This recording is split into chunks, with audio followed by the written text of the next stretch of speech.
महेश गायकवाड यांना पत्राद्वारे जीवे मारण्याची धमकी। गणपत गायकवाडांचं नाव घेऊ नको, नाहीतर तुझा बाबा सिद्दीकी करू। लग्न समारंभामध्ये एका व्यक्तीनं चिठ्ठी देत धमकी दिल्याचा महेश गायकवाड यांचा आरोप।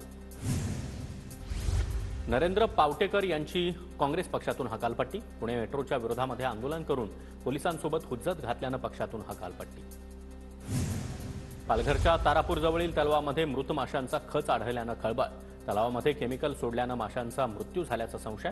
स्थानिक नागरिकांमध्ये भीतीचं वातावरण।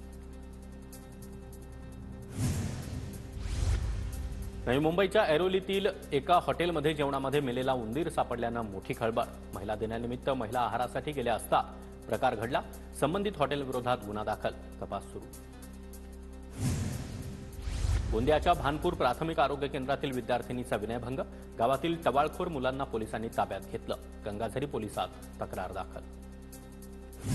साताऱ्यामध्ये गहाळ झालेल्या मोबाईलचा छडा लावण्यामध्ये पोलिसांना यश। पोलिसांनी 20 मोबाईल महिलांना परत केले। सातारा पोलिसांचं महिलांकडून कौतुक। चंद्रपूरमधून 1.5 लाखाचं 472 किलो बनावट पनीर जप्त। अन्न आणि औषध प्रशासनाची मोठी कारवाई।